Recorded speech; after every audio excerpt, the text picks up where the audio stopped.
اعوذ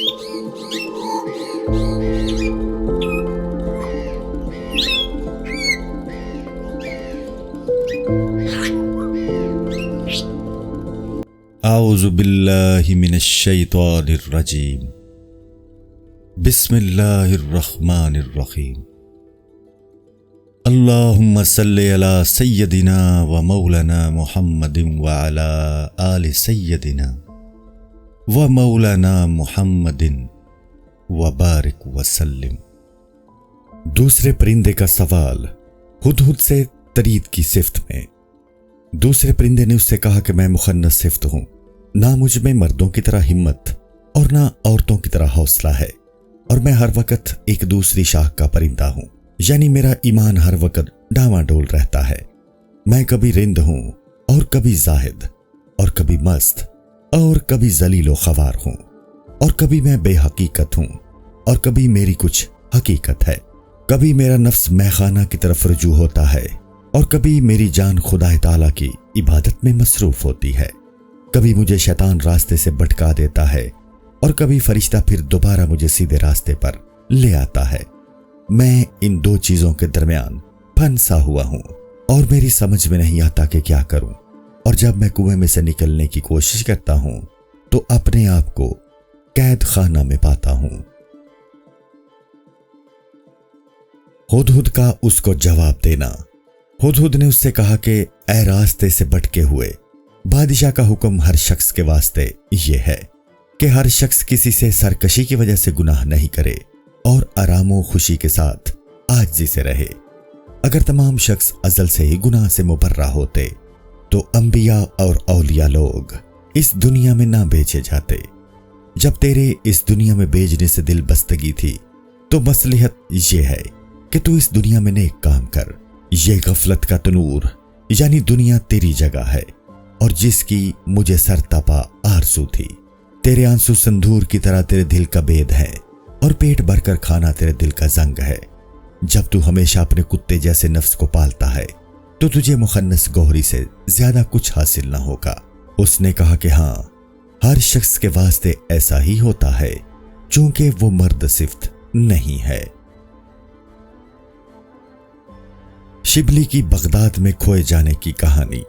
اتفاقاً شبلی بغداد میں اپنے راستہ سے بھٹک گئے اور کسی دوسرے راستہ پر چلے گئے۔ قصبہ قصبہ اور گاؤں گاؤں تلاش کیا، اور ایک شخص نے مخنث صفت لوگوں کے گھروں میں اس کی تلاش کی، یعنی ہیجڑوں کے گھروں میں۔ وہ اس بے ادب گروہ میں شرمندہ بیٹھا ہوا ملا۔ ایک نے پوچھا کہ اے حقیقت کے متلاشی، تو سچ بتا کہ یہ جگہ تو نے کیوں اختیار کی؟ جواب دیا، چونکہ یہ لوگ بہت گناہ گار ہیں اور راہ حق میں نہ مرد ہیں اور نہ عورت۔ میں چونکہ انسان ہوں اور اس دین کی راہ میں نہ عورت ہوں اور نہ آدمیوں سے بہتر ہوں۔ میں اپنی کم ہمتی میں گم ہو گیا ہوں اور مجھے اپنے مرد ہونے سے شرم آتی ہے۔ جس شخص نے اپنے آپ کو اس راستہ سے آگاہ کر لیا وہ شخص انکساری اختیار کر لیتا ہے۔ تو مردوں کی طرح ذلت اختیار کر اور مفرور لوگوں پر اپنی عزت نثار کر دے۔ اگر تو بال برابر بھی خود پرستی میں گرفتار ہو جائے گا تو تیرا حشر بت سے بھی زیادہ برا ہوگا۔ اگر تو تعریف اور ہجوم میں فرق کرتا ہے تو تو بت بنانے والا ہے، کیونکہ یہ کام بت بنانے والے کا ہے۔ اگر تو حق پر ہے تو بت گر کا غلام مت بن، اور اگر خدا تعالیٰ کا بندہ ہے تو آزر یعنی حضرت ابراہیم علیہ السلام کے والد ماجد سے مراد ہے، کیونکہ وہ بت گری کیا کرتے تھے، مت بن۔ خاص اور عام لوگوں کے لیے بندگی کے مقام سے بہتر کوئی اور مقام نہیں ہے۔ بندگی کر، اطاعت کر، اور کوئی حیل و حجت نہ کر۔ تو مرد حق بن، اور عزا یعنی ایک بت کا نام ہے، یعنی بت سے عزت مت طلب کر۔ جبکہ تیری گدڑی کے نیچے ہزاروں بت چھپے ہوئے ہیں تو لوگوں کو تو ایماندار صوفی بن کر کیوں دکھاتا ہے؟ اے مخنث صفت شخص، تو مردوں کے کپڑے مت پہن، اور تو اس سے اپنے آپ کو پریشان مت کر۔ اپنی چاروں طرف دیکھنے والی آنکھ سے تو اپنے آپ کو مخنث صفت مرد دیکھے گا۔ تو ہر لحظہ ایک تازہ انکار کرتا ہے، اور تیرے ہر بال کی جڑ میں سے ایک نئی زنار ہے۔ تو باطن میں کافر ہے۔ خدا تعالیٰ تک مخنث صفت لوگوں کی رسائی نہیں ہے، اور ایسے لوگوں کے عشق سے اسے کچھ سروکار نہیں ہے۔ قاضی اور 2 گدڑی پہننے والے صوفیوں کی حکایت۔ 2 گدڑی پوش صوفی آپس میں لڑتے اور جھگڑتے ہوئے قاضی کی عدالت میں حاضر ہوئے۔ قاضی ان دونوں کو ایک کونے میں لے گیا اور کہا کہ اے صوفی، خدا لڑائی جھگڑا کرنے والوں سے خوش نہیں ہوتا۔ تم نے خدا کی رضا اور تسلیم کا جامہ پہن رکھا ہے، اور پھر یہ بغض اور دشمنی کیوں اپنے دل میں پیدا کرتے ہو؟ اگر تم بغض اور کینہ رکھنے والے لوگ ہو تو تم کو چاہیے کہ اسی وقت اپنے اس صوفیوں کے لباس کو اتار پھینکو، اور اگر تم اپنے آپ کو اس لباس کے پہننے کے قابل سمجھتے ہو تو اپنے سروں سے یہ جہالت دور کر دو۔ اگرچہ میں ایک قاضی ہوں، نہ کہ حقیقت کا تلاش کرنے والا، لیکن مجھے تمہارا یہ لباس دیکھ کر شرم آتی ہے۔ انسان کے لیے بہتر ہے کہ وہ اپنے چہرہ کو پوشیدہ رکھے، بجائے اس کے کہ وہ ایسی مکر و فریب کی گدڑی پہنے۔ اور اگر تو خدا کی راہ میں نہ مرد ہے اور نہ عورت، تو کس طرح تو عشق کے مرحلے طے کر سکتا ہے؟ یعنی تو کس طرح حقیقت کو پہچان سکتا ہے؟ اگر تو خدا کے عشق میں مبتلا ہے تو ان دنیا کی چیزوں کو دور پھینک دے اور مصیبت اور تکالیف کی پرواہ نہ کر۔ اگر تو اس میدان کا ارادہ رکھتا ہے تو اپنے سر اور جان تک بھی قربان کرنے سے درے مت کر۔ تو ان باتوں پر غور کرنے سے پہلے عشق کا دعویٰ مت کر، ایسا نہ ہو کہ بعد میں تیری رسوائی ہو۔ شاہ مصر پر ایک مفلس کا عاشق ہونا۔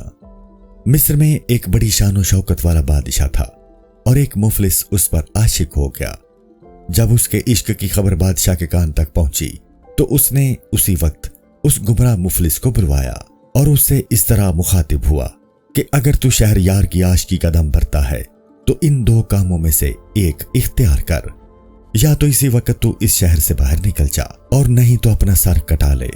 میں نے تجھ سے ایک مرتبہ کہہ دیا ہے، یا تو آوارگی اختیار کر اور یا سر کٹانا پسند کر۔ چونکہ وہ شخص سچا عاشق نہ تھا، اس نے شہر سے نکلنا پسند کیا۔ جب وہ مفلس دیوانہ چلا گیا تو بادشاہ نے حکم دیا کہ اس مفلس کا سر قلم کر دو۔ چوبدار نے عرض کی کہ اے بادشاہ، یہ شخص تو بالکل بے گناہ ہے، پھر آپ نے اس کو سر قلم کرنے کی سزا کس پاداش میں دی؟ بادشاہ نے جواب دیا، چونکہ وہ عاشق نہ تھا اور عشق کی راہ میں سچا نہ تھا۔ اگر یہ شخص سچا اور وفادار ہوتا تو یہ اپنا سر کٹوانا پسند کرتا۔ ہر وہ شخص جس کو اپنا سر اپنے معشوق سے زیادہ عزیز ہے، اس کے لیے عشق کرنا مناسب نہیں ہے۔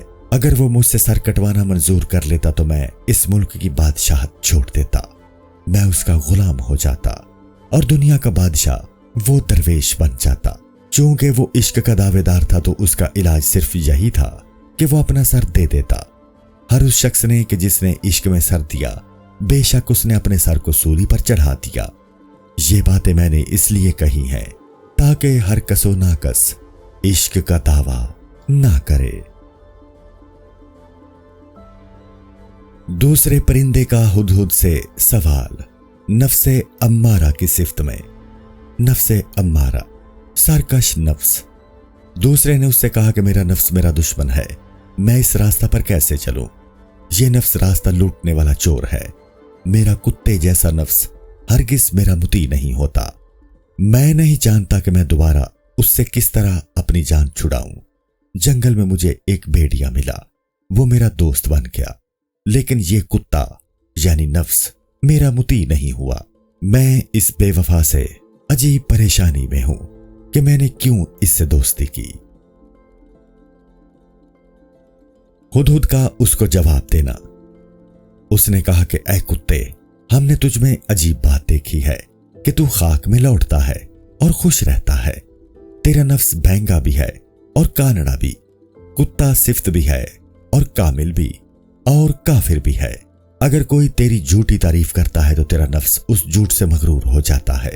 کوئی صورت نہیں ہے کہ یہ کتا صفت نفس درست ہو جائے جو جھوٹ سے اتنی قوت پکڑ گیا ہے۔ شروع میں سب کچھ بیکار اور بے سود معلوم ہوتا تھا، اور لڑک پن میں غفلت تھی، اور درمیان میں سب سے بیگان کی، اور جوانی میں دیوانگی کی حالت تھی، اور آخر میں بڑھاپے سے پالا پڑا، اور بالکل بڑھاپا آ گیا، اور تمام اعضائے جسم نے کام کرنے سے جواب دے دیا۔ اتنی عمر جہالت میں گزری تو پھر کس طرح یہ کتا صفت نفس